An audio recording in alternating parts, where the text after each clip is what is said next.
library, and other people took copies of this book. But anyway, this is Jean's book. It's called The True Father, Son, and Holy Spirit and the Counterfeits. So I can let her explain that to you and what brought that about. And at some point, I would like to hear your testimony while you're here this weekend about, have you always been a one true God believer, or how that came about? That's okay. No, so yeah, I personally would like to hear your testimony of how that came about. You know, when you started with Adventism and what opened your eyes to the truth about God. So, but anyway, I'll yield the floor to you, and it's all yours now. Thank you. You can leave that book here. Oh, okay. It's mine though. It's all marked up. So Okay, yeah, my books are always marked up. So. Okay. Okay. Since Regan mentioned this book, I want to tell you, you know, when you're dealing with people with One True God movement and you're trying to interest them in the One True God, and they're telling you it's a metaphor or doesn't really matter or whatever, chapter 4 in this book is concrete proof that Jesus is truly a son, because the scripture says that for God, I'm just blanked out. John 5:26. For as the Father has life in himself, so has he given to the Son to have life in himself. So we are told right there that, you know, the Father gave him life. But the Trinitarians, I've pointed that out. What do you do with this verse? And they look at you with a blank look, or else they'll tell you that it's a mystery and we'll find out when we get there. But the question is, will you get there? You know, and that's the concern we have for them. But what is interesting in this chapter 4, is that when Jesus, I don't like walls between. Oh, you need this thing. Oh, okay. Back I go. Get you a roving mic, but you'll have to wear it on your ear. Okay, that's fine. One or the other. Okay. Anyway, this was a huge discovery for me when I learned about Jesus. This was the most defining, the most definitive thing I could ever show anybody. On the cross, Jesus said, Father, into thy hands I commend my spirit. And I know what the word commend means. I can commend you for doing a good job, or I can commend a book to you or a recipe to you.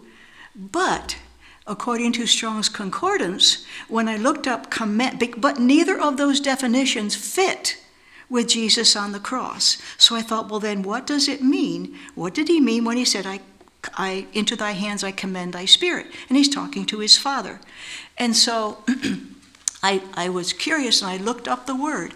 And that word is used, that meaning is used only 3 times in Scripture. And it means to give back for safekeeping, to hand over in trust. So when Sister White writes that humanity died, divinity did not die, the Trinitarians will tell you that Jesus didn't really die, that he kept his divine nature. But if he kept his divine nature, then he didn't really die. And if he didn't really die, we don't have atonement, and we're dead in our sins. And so if Jesus, in order for him to die, he had to give up both his humanity and his divinity. And that one usage of commend, into thy hands I hand over for safekeeping. I give over in trust. He gave back what the Father had given him. If Jesus' life had been inherent in him as an equal God with the Father, that could not have happened. Because you can't kill divine life. You can't, I mean, it is eternal life. But Jesus was given it, which means he could give it back. Wow. It is a powerful evidence. And then chapter 4 also goes into the other things Jesus said, which go along with it, such as, destroy this temple and in 3 days I'll raise it up again. And they'll say, see, he had some life in him in order to raise himself, but that is a ridiculous statement, because if he had life in himself, then he didn't need to be raised because he wasn't really dead. Okay? And so, so there's more in there that I encourage you to read, but it is the strongest proof that I know of, straight from Scripture, for people to see what Jesus was really saying when he said those words. Because he certainly wasn't praising anything and he wasn't recommending anything. So what was he saying with that word commend? Okay? So that was even if, and by the way, at the end of this weekend, tomorrow, at the end of tomorrow, if any of you want me to send you just chapter 4 out of this book, just give me your email addresses and I'll be happy to do it. Because the more prepared you are, people are going to say, well, I can't refute that one, or I can't argue against that. So I do encourage you to familiarize yourself with chapter 4. As far as I'm concerned, it's the most important chapter in the book, because it is proof of Jesus' sonship.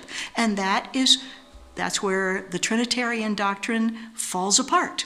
Because if he's truly a son, and he's truly divine, then he is a son, and we have a hierarchy instead of a Godhead of 3 equals. And the other important one in here in the book is the word Godhead, which in the Bible does not have the meaning it currently has. In the current meaning, it is an umbrella term for Father, Son, and Holy Spirit. And yet, if you use that meaning in the cases in Scripture where the word Godhead is used, it makes no sense at all. The original meaning of Godhead is divinity, deity, godhood.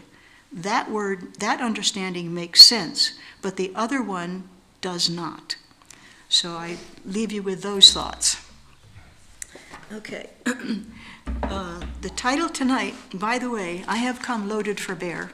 I'm going to give you, over this weekend, the most practical, useful information that you can have, that you may not know about. Much of this information we don't hear about, and that's partly because it has been suppressed by the FDA, and some of it has a checkered history, but it's got a lot of other history behind it, thousands and thousands of pages of scientific research, and clinically approved research as well. So tonight is going to be something you've heard about, I'm sure. Tonight is going to be on clay and charcoal and something called DMSO. Do any of you know about DMSO? No. Okay, good. The first point, first of all, is that we know that we get toxins from the air and the soil and the chemtrails, which Arizona has an incredible number of chemtrails in the sky. Unbelievable. I'm from northeast Washington, up near the Canadian border, and while we have some, we don't have as many as you do, but we're certainly, we live in, it's a rural area. Well, for the first 12 years, I lived off-grid because there wasn't any electricity near me. But anyway, we get it from the soil, we get it from the food, we get it from mattresses, we get it from new clothing, we get it from detergents, we get it from lotions and sprays, indoors and outdoors, and we also get it from Fukushima, those of us who are in this part of the country. And we also get it from the plants we eat because plants put off toxins. And the toxins they put off are called lectins, and they are intentional to keep the predators, the insects, from eating the plants before they can actually reach ripeness. So we know that charcoal can take care of that, but I want to promote clay for a while. There's a difference between charcoal and clay.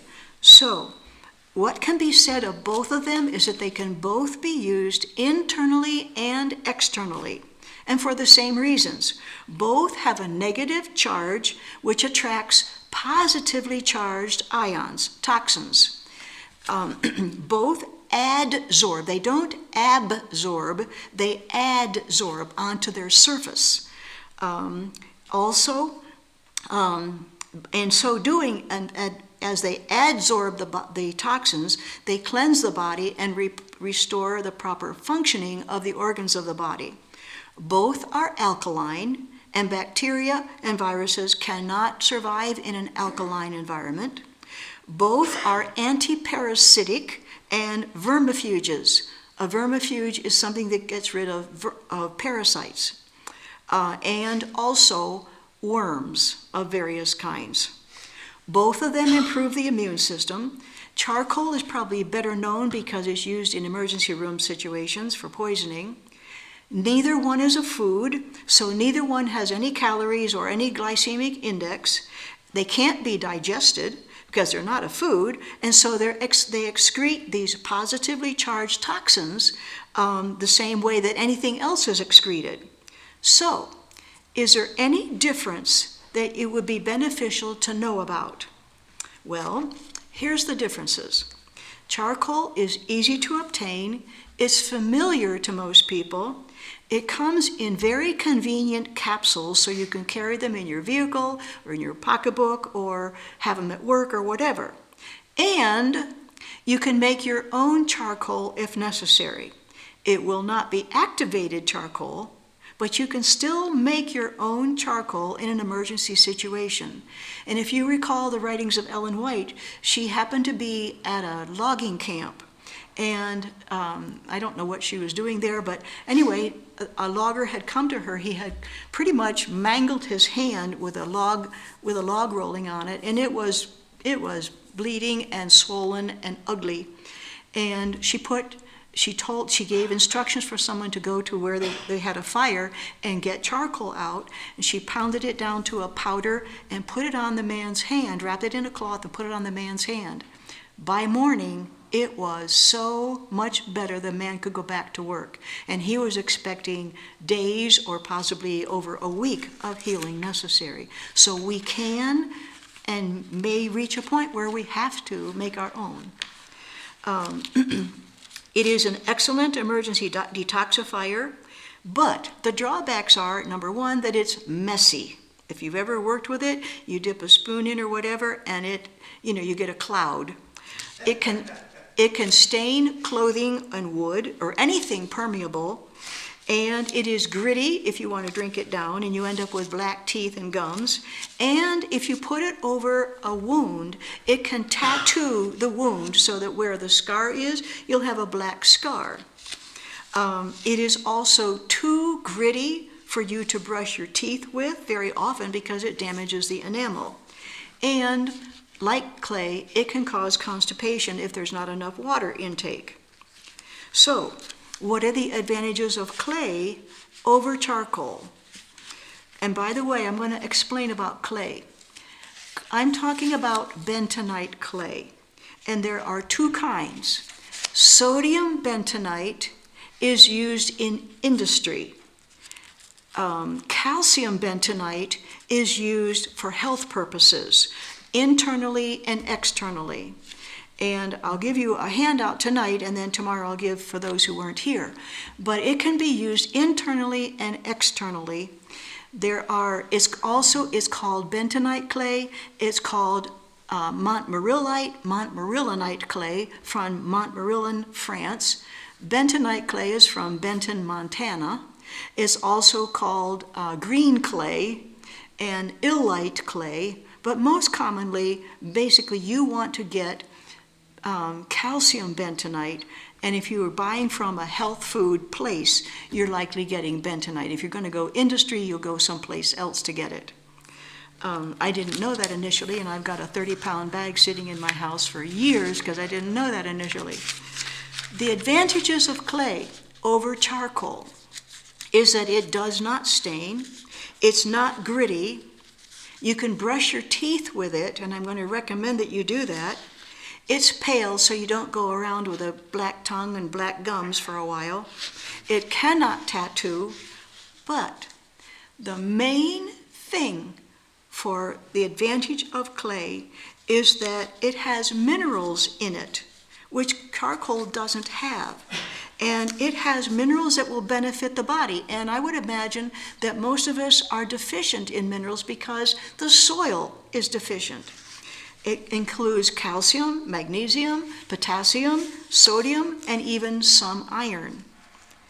The only drawback that I know of for clay is that you can't use it as capsules because clay needs to be mixed with water. Okay?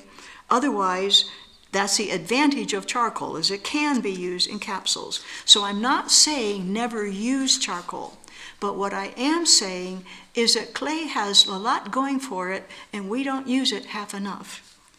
And so, and we know both of them can cause constipation, so obviously you drink more water. But what's interesting too with the clay is that if you use clay internally and you drink enough water, the constipation that may be caused by fecal matter that is built up in the colon because of not enough water in the first place, and many of us don't drink enough water, and you likely have fecal matter in your colon, the clay will get rid of it. But you do still have to drink enough water.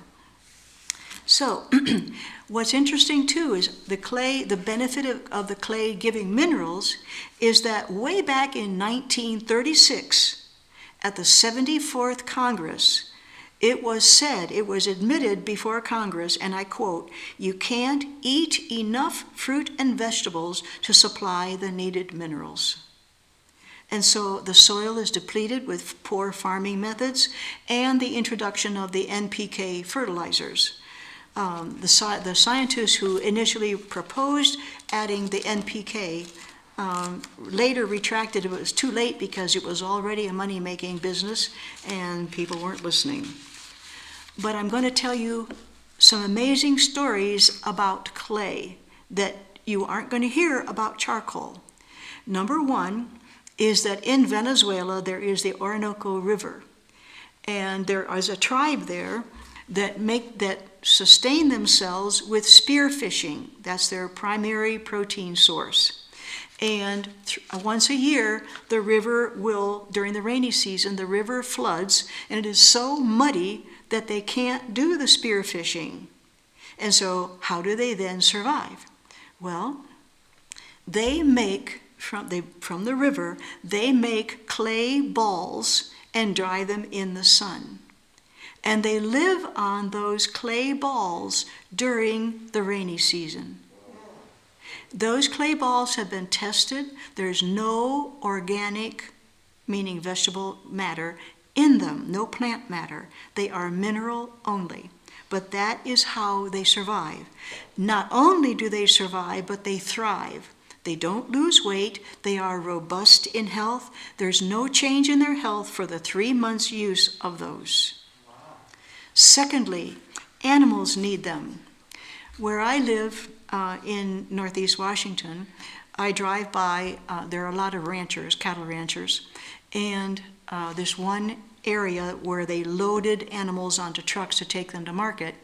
The animals had stirred up the dirt, and when they brought in the next group of animals in order to prepare them for market, there was this area of mud, and it was stirred up to the point where I would drive by and I would see cows eating that mud, that dirt.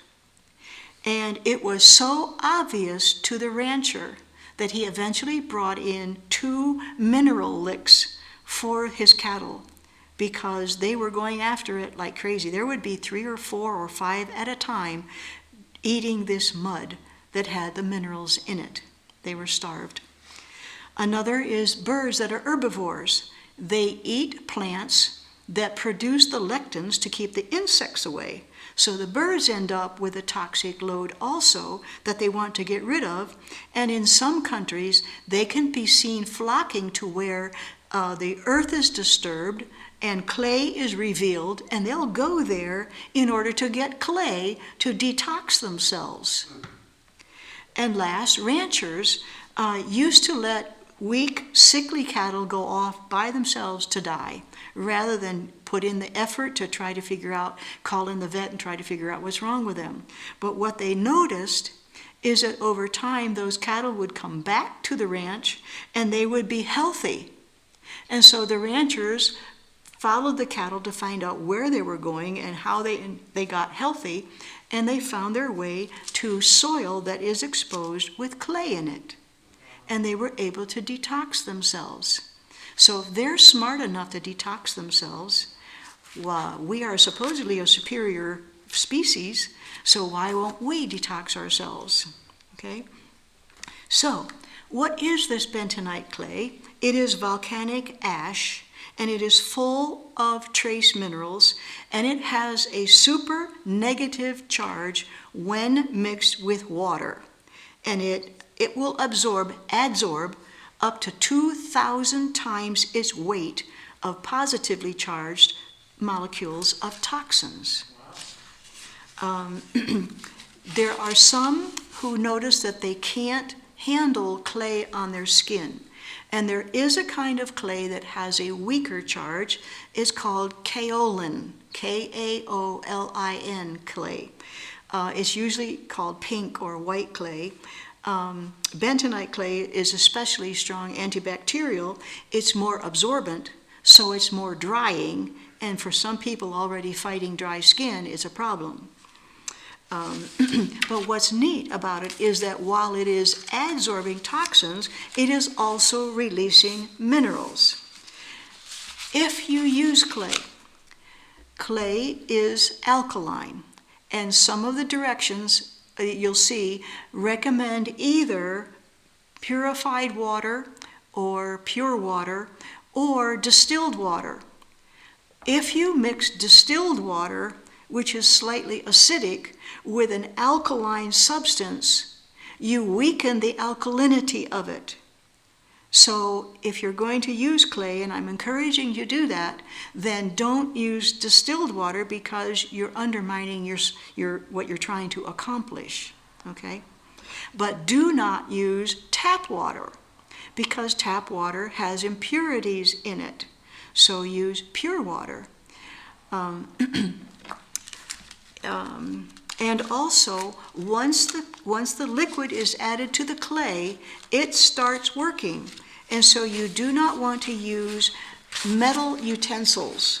You want to use wood or ceramic or possibly even plastic, although I don't like the plastic either because it draws out of the plastic as well. Now, I'm going to talk about some of the uses of it. I just lost my page here. Hang on a second. Okay, they have internal and external uses that you may need to be reminded of because when I read through my notes, I think, oh, I never thought about that, and that's right here in my notes. But you can use it as masks to enhance your complexion or to clear up blemishes or acne or whatever. You can use it on poultices, either on the distressed area externally, or you can use it over the organ or the area that is compromised. For example, if you've got, a bellyache on a child, put a poultice or a compress, same thing, on the area that is hurting. In the early 2000s, when you may have heard about the flesh-eating bacteria, it was used on those. If you put it on burns, the burns are less likely to blister and scar. It is used for pain relief. It is used for full body baths. Talk about a major detox. And it's used for foot soaks. If someone is not willing to go into a full body bath, a child with autism, somebody with diabetes, somebody frail and they can't do the bath, a foot bath is good. If you're going to do the bath, please hear me now. You can put the clay, mix it up with water, and then you pour it into the bath water, and you soak for as long as you want. However, when it comes time to drain the mixture of clay and water out, do not drain that down your bathtub drain, because it will settle and it will solidify and you will have plumbing problems. Okay? So the easiest thing is the foot bath, just a foot soak. But if you want the whole bath, then you drain the clay will settle to the bottom, and you will be able to drain off the gray water at the top. But then you'll have this sludge at the bottom, okay? And that you get out you scoop it out into a container and dispose of it, but don't let it go down your drain, okay? Now, if you're taking medications throughout the day, obviously the clay will absorb them, and you'll shoot yourself in the foot, so you don't want to do that. If you have high blood pressure, there are indications not to do that. And if you have iron intolerance, because the clay will give you some iron. Clay has stopped urinary tract infections by having a clay suppository. Clay has saved teeth by making you mix the clay with water, so it has some substance to it, and you put it between your gum and your teeth. It is amazing how well it works with a toothache. And curiously enough, clay will increase wool production in sheep. Why that is, I have no clue. But the nice thing about clay is that it will adsorb the toxins before the toxins reach the main detoxifiers of the body, the liver and kidneys. So you will also ease the burden on the liver and kidneys so that they can recover and function well. And also, as they work their way through, as the clay works its way through the digestive system, it, of course, reaches the intestines and the colon, and so it will absorb it'll absorb the negative bacteria there, but in doing so, it will allow you to get more nutrition from your food, okay? And you will have a healthy biome, which means if your gut is where most of your immune system is, then you will end up with a healthy biome. And by the way, alkaline is also inhospitable to cancer cells. Clay prevents the uptake and cures aflatoxin toxicity. So, aflatoxin is a mold that grows on corn, peanuts, tree nuts, especially cashews, and possibly pistachios. Macadamia nuts are okay, but corn products and peanut butter are two biggies. And the aflatoxin is an extreme immune suppressant. And so the clay will prevent the uptake and it will cure the toxicity. So if you're going to eat peanut butter, it needs to be organic. And the best kind is the Valencia peanuts. But the Trader Joe organic peanut butter, the Jungle peanut butter in the glass. Do you have Azure standard here in this part of the country? Azure is another good source. Clay is used in the removal and storage of radioactive wastes. The animals at Chernobyl, remember the Chernobyl nuclear meltdown? The animals near there could be eaten after they were treated with clay. And the workers there used radiation suits, but before they put the radiation suits on, they coated their bodies with clay. This is well known. Again, with clay's negative charge increases the T cell count. So when you are getting chemo and radiation, it will fight the free radicals. This is not new news. It's just not commonly known and not commonly taught. But in the Balkan War in Europe, in 1912 and 1913, the British Army used clay for severe and often fatal bacterial infection of the small intestine. Before they caught on to using the clay, they were losing the infected soldiers were lost at a rate of 60% due to this infection of the small intestine. Once clay was administered, it dropped to 3%. That is how effective it is. In World War I, Russian soldiers received a ration of clay along with a ration of food. And several French regiments add clay to mustard to free themselves of intestinal issues plaguing the other troops. So it's known in military circles as well. Okay. I'm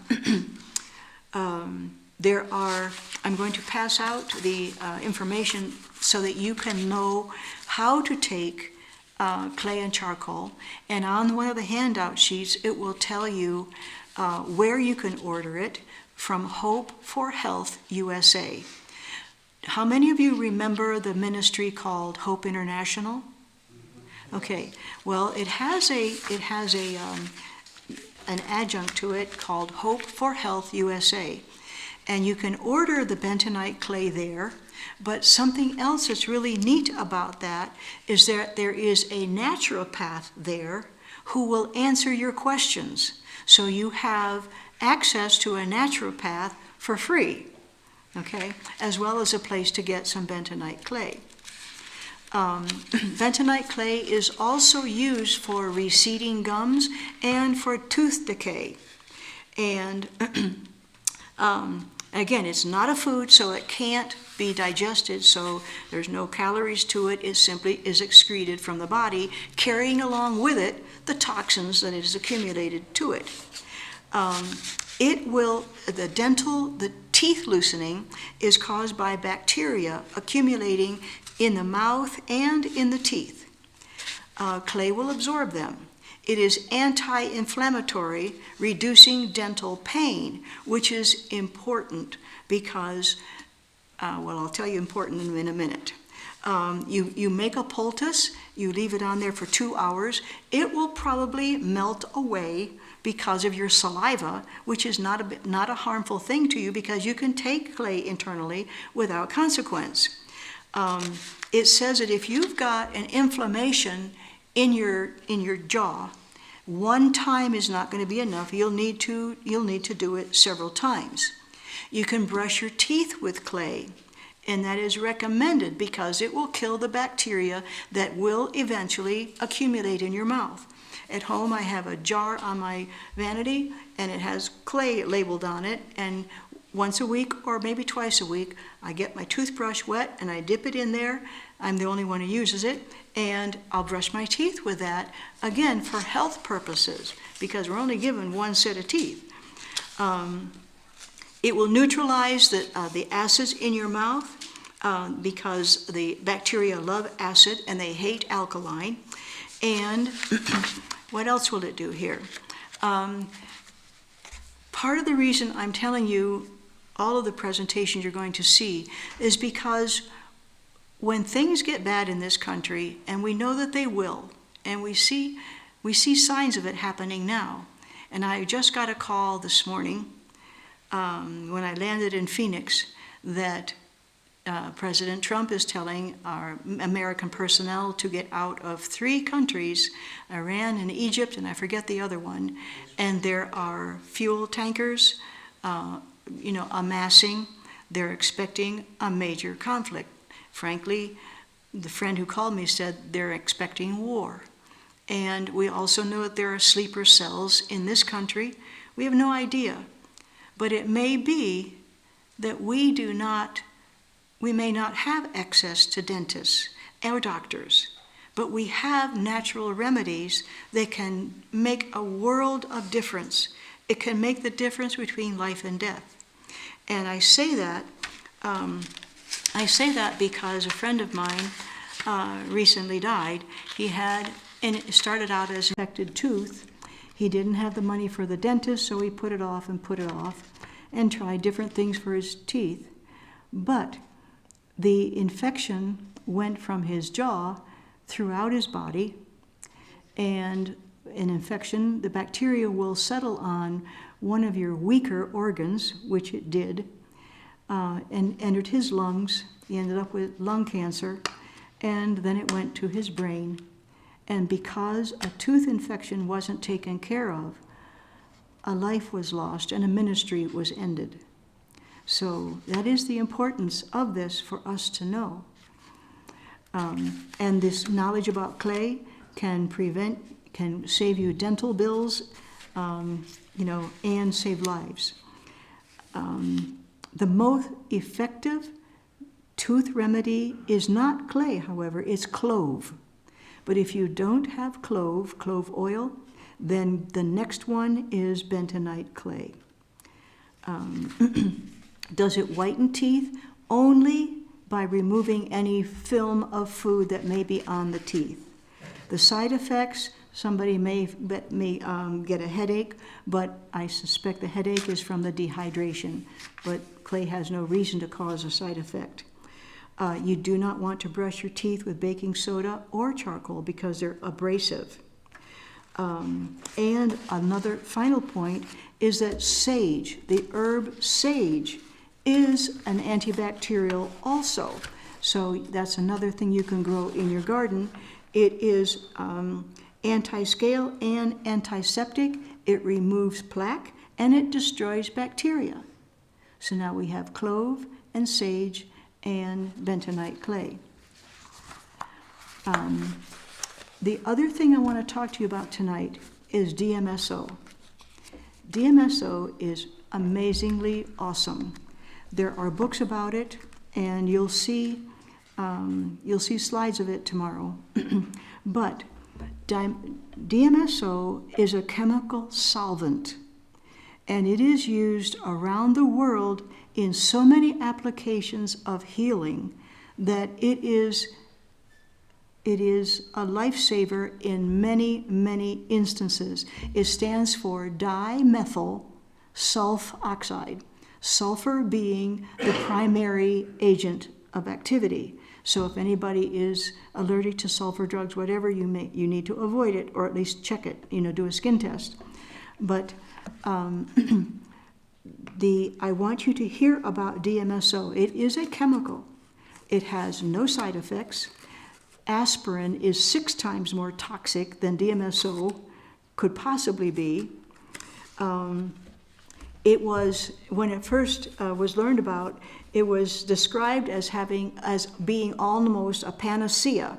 A panacea means a remedy for almost everything. It is that useful and that good. However, the FDA got involved, and there's a book out there called Politics in Healing. And it has 12 chapters talking about how natural remedies have been squelched by the powers that be. And this is one of them. But I am going to tell you how it has been used and is now being used. And it is being used now because they approved it for the FDA, after years of denying it, they finally approved it for one illness, interstitial cystitis. And then a doctor used it for something else, off-label. And the FDA came down on him and said, "You can't do that." He said, we didn't approve it for that. And the doctor said, but the ruling is that once it's approved and it's safe to use, it can be used off-label. And the FDA said, no, we are a third party to this. It's us and the FDA. It's the FDA and the, what's the other one? The AMA and the doctor. There are 3 of us making decisions, not just you and not just the FDA and not just the AMA. So anyway, it went to court, and the FDA lost.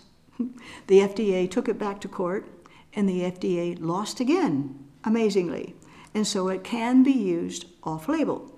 Okay, one of the problems with this is that there is an attempt to make it so that it can be used prescription only. And again, that means you have to go to the doctor and hope the doctor is educated enough about it, and it means it denies you your own access to this incredibly useful solvent.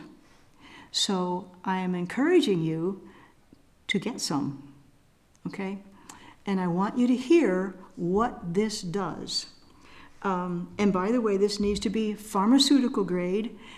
And I'll tell you something else, another technique. Where I live, there's a lot of ranching, cattle ranching and so on, and a lot of people have horses. And you can go into any store that sells things for animals, and you can buy DMSO, no problem at all, because they use it on animals as well. So why can you use it on an animal, but you have to have a prescription if you want to use it on humans? So you can get it in an animal store, okay? However, the purity isn't as high, and you want to get it as high as you can get it. The highest I've seen is 99.99, and by the way, it comes primarily from trees, tree lignin, recently I bought some at 99.9, and friends bought it at the animal store for 99% pure, okay? And if that was all there was, I would use it, okay? But you do try to get the purest you can. It is used by athletes on sprains. It's used by, professional athletes all the time, off-label. Okay, so it's used on sprains and swelling, open sores, cold sores, joint pain. It dissolves scar tissue. You can apply it generously to your knees, your elbows, your shoulders, bruises, swollen ankles, toe fungus, ingrown toenails, burns, infections, skin problems, and more. A warning. If you put 99% DMSO, even if it's a 70% solution, it will sting. It will feel like it's burning because it's too strong. Mm-hmm. So you have a couple of choices, and I'm going to give you a what to do and a what not to do. I didn't know that, so I put it on, and it burned, and it stung, and I thought, this hurts. And so I got the closest hand cream that I had, and I put it on top of it, and it stopped it immediately. However, DMSO works by being absorbed into the skin extremely quickly. It's a solvent. It goes into the skin extremely quickly, and anything else you have with that goes into your skin also. And if you ever look at the ingredients of a hand cream, it's got a gazillion other chemicals in it that I don't want in my body. And so you can buy DMSO in aloe vera, or you can put DMSO on and put aloe vera on top, pure aloe vera. Or you can put pure water on top to dilute it to the point where you can stand it. Okay, I also bought DMSO in a clear gel, and that doesn't hurt at all either. But warning, if you put it on straight on your skin. But you can also take it internally, which I'll get to in a minute. I want you to hear how useful this is. It is used with strokes. It will dissolve, if given soon after the stroke, it will dissolve the clot that caused the stroke, thus restoring circulation and avoiding paralysis. Okay, and the author of this chapter in this book says, a substance that can cause a stroke, that can stop a stroke, as is happening, is something that many might want in their home medicine chest. Okay? Especially, the hardship of paralysis or inability to speak after you have a stroke. I wish I had known this long ago. Secondly, it is useful if it's applied early on. It's useful and restorative in head and spinal cord injuries. Yes. There was one man, quadriplegic. He recovered enough to go through college and then to go to work in a bank. A recent study in Turkey, they combined DMSO with another drug, fructose diphosphate. 20 patients with head injuries, the combination was effective in decreasing intracranial pressure, the pressure within the skull that causes the paralysis or the swelling. It can be fatal. It stopped that, okay? And there's another one. DMSO permits and promotes better blood flow by dilating blood vessels, thus increasing the delivery of oxygen. When the brain swells from an injury, it blocks or shuts down the capillaries in the blood vessels, which means there's a decrease in oxygen and a pressure on the tissues. So this will eliminate that. It says without some treatment, the tissue swells. Eventually, this leads to paralysis. Continuing. By the way, the DMSO does cross the blood-brain barrier, which is why it's so effective. If you don't have an IV of DMSO, then your next best bet is, depending on what's going on, either orally and also on the injured area. The only drawback to DMSO is that for some, it will cause a garlic breath, a breath that smells like garlic. I was kind to you and I didn't take it today like I normally do, but I'm recovering from a fractured ankle, and I have, after 30 years, an injured knee is finally developing arthritis. So I'm using it on a fractured ankle and also on my arthritic knee. But I'm also taking it orally because of all of these things. And if I can maintain my health by taking a tiny amount of this solvent, I'm going to do it. And I'm going to continue to give you reasons why. Okay. Another benefit, Alzheimer's and Parkinson's disease. This book, I'm reading a chapter from a book that was published in 2000. We're now 26 years later. At this time, it said they expected that the combination of DMSO and fructose diphosphate to be the treatment of choice for Alzheimer's and Parkinson's. And tomorrow I'm going to give you another idea, something else that's useful. But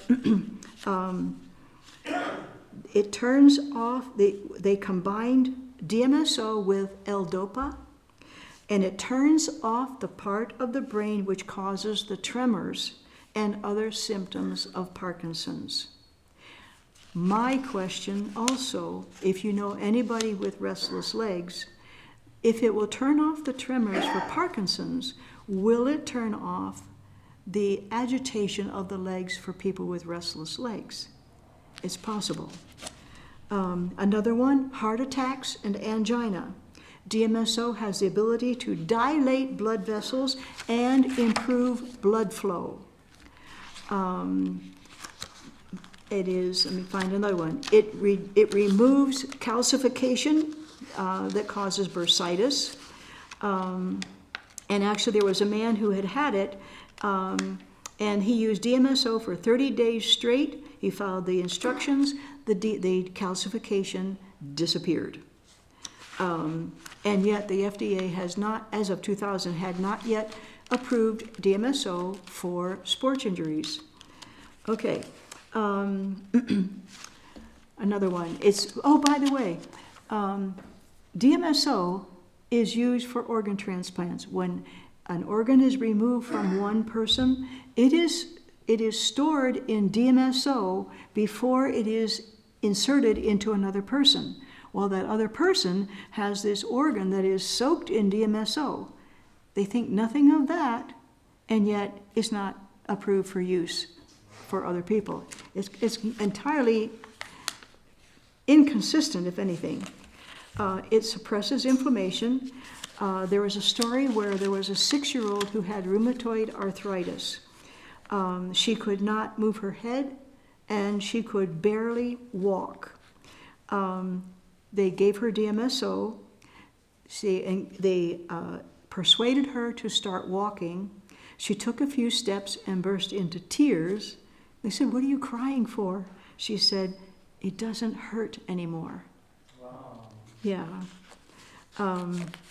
Anyway, continuing on with it, it prevents swelling. It saved a boy whose neck, when his neck was broken in an accident, it prevented the swelling and the closing down of the carotid arteries in order for him to keep getting oxygen to the brain. There was another case of frostbite.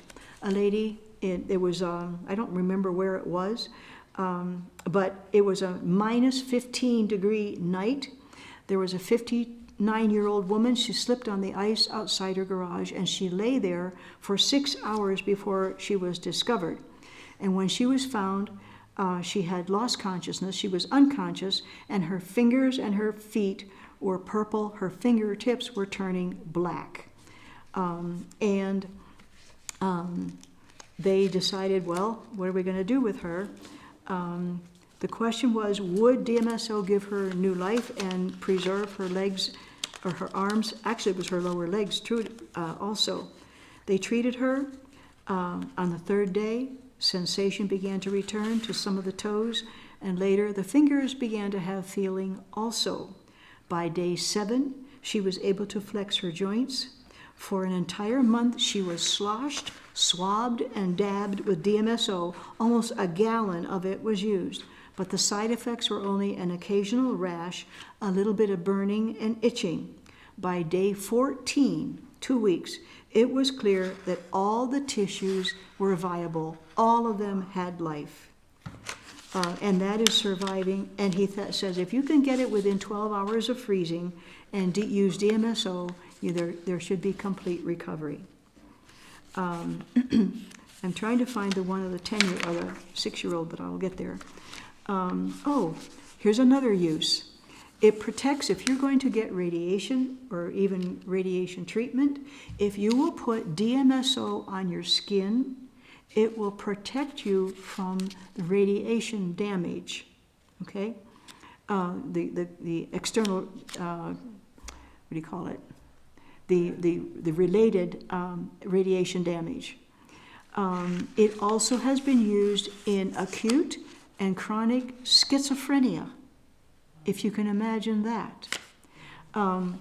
There were 14 acute cases. Every single one was discharged from the hospital within 45 days after the start of DMSO treatment. This is schizophrenia.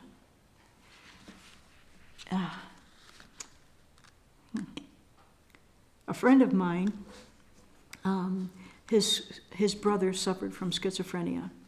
The brother tried multiple times to kill himself, once with a nail gun. Once he went out and lay down in the road at a curve where a tractor trailer would come around the curve and would not be able to stop. And the third time, he was successful because the schizophrenia drove him to want to die. I didn't know about this in time. My mom had Alzheimer's. I didn't know it in time, but now you know. And I'm telling you this not only for yourselves and your families, but for anybody. And I hope you share this video because it makes lives so much better. It saves lives. It increases the quality of life. So I hope this is shared widely. By the way, there were the reason the DMSO was initially banned by the FDA is because they suspected eye damage in an experiment with dogs, and yet people are reporting eye improvement from glaucoma and another one that I can't even pronounce. But it improves it. Another one, DMSO benefited 77% of patients with rheumatoid arthritis. Do you know how hard it is to get rid of that? And 84% of people with osteoarthritis who have aching joints and cold weather sets them, miserably, they're disabled, a lot of them, because of it. It controlled many kinds of pain, sped healing, offset injurious effects of radiation therapy, and proved superior to all other winter and sports injuries, and it is used widely. It stabilizes collagen. It is used on lupus, on shingles. It's used against viruses. It increases, they did a study with rats. They gave them 100% DMSO. It increased rats' ability to learn because it crosses the blood-brain barrier. And then the doctor who wrote this, he said, who stands to gain the most from learning about DMSO? And the group he came up with was not Alzheimer's, and it wasn't cancer, and those are two, diagnoses that nobody wants to hear. For him, the worst one was quadriplegia, where from the neck down you can't move. You can't urinate, you can't have a bowel movement without help. And the one man approached him and said to him, he said, I can't even commit suicide. I am totally helpless. And so this is a story here that gives you encouragement. This was a 16-year-old girl. She was an athlete. She dove off a diving board and landed on her neck in the bottom of a pool. And it broke her neck, of course. The doctor was pessimistic, but he was willing to try anything. She was completely quadriplegic, completely helpless. She was on DMSO for an entire year. Gradually, one by one, her organs began to function again. Eventually, she walked. And she, at the time of this writing, was in college doing very well. If you can imagine that. This Dr. Jacob has seen 2, and by the way, I'm happy to send this article to any of you to share wherever it needs to be known. Dr. Jacob has seen 2 quadriplegic patients recover completely when DMSO was started within an hour after the accident. So it needs to be known. Okay.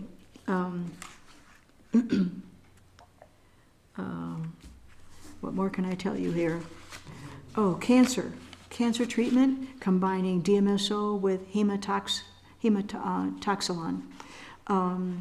Hematoxylin by itself isn't very effective. It is effective, but you add DMSO to it, and it becomes extremely efficient. They found, I'm reading from this, hematoxylin was found, without DMSO, was found to have no effect at all on cancer, even though it is a cancer drug. But with DMSO, it was found to be effective. Okay, lymphosarcoma, leukopenia. There was a doctor, this lady had chemotherapy, and she learned about DMSO being protective. And the doctor would not. The doctor said, well, my wife has the same thing you have, and the DMSO doesn't matter. Well, down the road, both of them got the chemotherapy. The lady who had the DMSO painted on her before the chemotherapy lived and survived. The doctor's wife did not. Is it because of DMSO? Well, I can't prove it, but it just goes along with everything else I'm telling you. Okay. It can be, as I said, it can be taken orally. The only drawback is that garlic breath, and I took it in a glass with about 3/4 of a cup of water.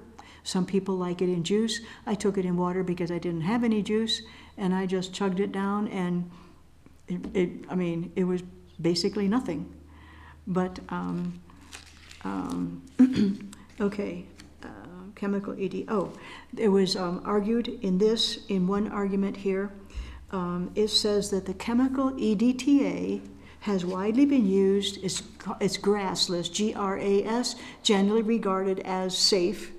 EDTA for detoxing intravenously, and it will remove lead in cases of lead poisoning. But the reasoning is, if it can remove lead, then it can also remove calcium, which you need. And so they said, well, If you can use EDTA to remove, but it also removes calcium, why don't you use DMSO, which also removes calcium from calcified arteries, but does not remove it from the rest of the body? It's not a toxin, it's not a drug. What you call it, I'm not even sure. It's, like I said, it's called a panacea almost because it's so effective in everything. It's also useful in arthritis. Oh, here's the story about the 6-year-old. The little girl had put her finger into a live socket, and she burned the tip of her finger, of course, and she is screaming with pain to the point where it was burned ash white at the tip of her finger. Within 30 minutes, her finger was in DMSO. At the end of 20 minutes, the child has stopped crying because she felt no more discomfort. She slept well that night, and the next day, the fingertip was pink and showing healing. And they were expecting gangrene and amputation. In fact, it saved the finger. So, okay, where is that last? Oh, I know. Okay, there was a program years ago in 1980 by Mike Wallace. Some of you may remember him, the 60 Minutes program. He did 2 segments on this, talking about how amazing it was. And they are still online, by the way, so you can learn about them.